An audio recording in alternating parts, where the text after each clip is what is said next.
Rangkuman mengenai konflik dan pergolakan yang berkaitan dengan ideologi. A. Pemberontakan PKI atau Partai Komunis Indonesia Medium. Mengapa PKI memberontak? Alasan utamanya tentu bersifat ideologis, di mana mereka memiliki cita-cita ingin menjadikan Indonesia sebagai negara komunis. Berbagai upaya dilakukan oleh PKI untuk meraih kekuasaan di bawah pimpinan Musso. PKI berhasil menarik partai dan organisasi kiri dalam FDR bergabung ke dalam PKI.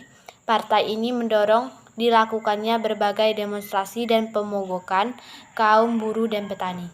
Sebagai kekuatan bersenjata juga berhasil masuk dalam pengaruh mereka. Musso juga kerap mengeluarkan pernyataan-pernyataan yang mengancam pemerintah dan membahayakan strategi diplomasi Indonesia melawan Belanda yang ditangani Amerika Serikat atau AS. Pernyataan Musso lebih menunjukkan keberpihakannya pada Uni Soviet yang komunis. Di awal pemberontakan, pembunuhan terhadap pejabat pemerintah dan para pemimpin partai yang anti-komunis terjadi. Kaum santri juga menjadi korban, tetapi pasukan pemerintah yang dipelopori divisi Siliwangi kemudian berhasil mendesak mundur pemberontakan. Puncaknya adalah ketika Musso tewas tertembak. Amir Sarifuddin juga tertangkap. Ia akhirnya dijatuhi hukuman mati. Tokoh-tokoh muda PKI seperti Aidit dan Lukman berhasil melarikan diri. Mereka lah yang kelak di tahun 1965 berhasil menjadikan PKI kembali jadi partai besar di Indonesia sebelum terjadinya peristiwa Gerakan 30 September 1965. Ribuan orang tewas dan ditangkap pemerintah akibat pemberontakan medium ini. PKI gagal mengambil alih kekuasaan. B. Pemberontakan DI atau TII. Cikal bakal pemberontakan DI-TII yang meluas di beberapa wilayah Indonesia bermula di sebuah gerakan di Jawa Barat yang dipimpin oleh SM Kartosuwiryo. Ia dulu adalah salah seorang tokoh Partai Serkat Islam Indonesia atau PSII. Perjanjian Renville membuka peluang bagi Kartosuwiryo untuk lebih mendekati cita-cita lamanya untuk mendirikan negara Islam. Salah satu keputusan Renville adalah pasukan RI dari daerah-daerah yang berada di dalam garis Van Mook harus pindah ke daerah yang dikuasai RI. Hukum kosongnya kekuasaan RI di Jawa Barat negara dimanfaatkan Kartosuwiryo. Ia lalu menyatakan pembentukan Darul Islam atau Negara Islam atau DI dengan dukungan TII di Jawa Barat pada Agustus 1948. Persoalan timbul ketika pasukan Siliwangi kembali balik ke Jawa Barat. Kartosuwiryo tidak mau mengakui tentara RI tersebut kecuali mereka mau bergabung dengan DI atau TII. Ini sama saja Kartosuwiryo dengan TII-nya tidak mau mengakui pemerintahan RI di Jawa Barat. Maka pemerintahan pun bersikap tegas. Meski upaya menanggulangi DI-TII Jawa Barat pada awalnya terlihat belum dilakukan secara terarah. Namun sejak 1959 pemerintah mulai melakukan operasi militer.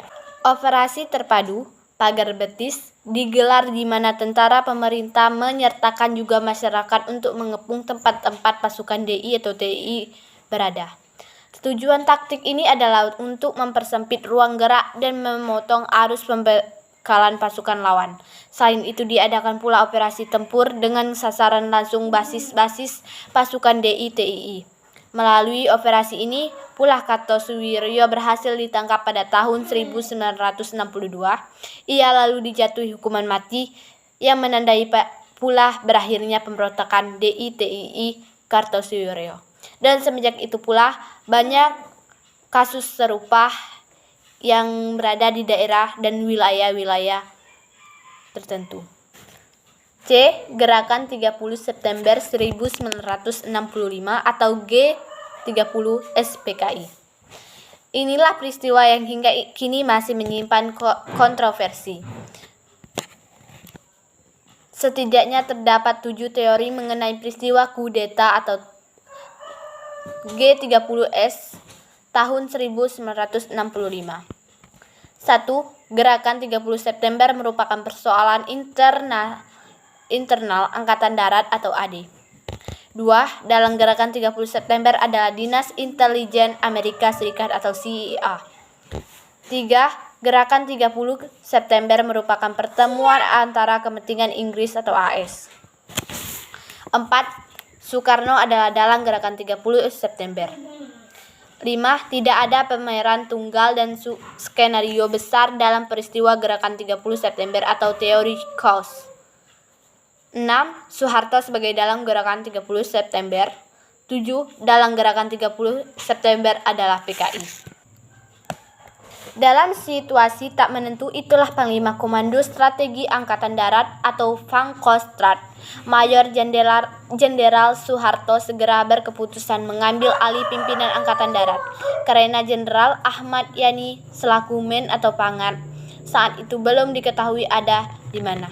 Setelah berhasil menghimpun pasukan yang masih setia kepada Pancasila, operasi penumpasan gerakan 30 September pun segera dilakukan. Bukan saja di Jakarta, melainkan hingga basis mereka di daerah-daerah lainnya.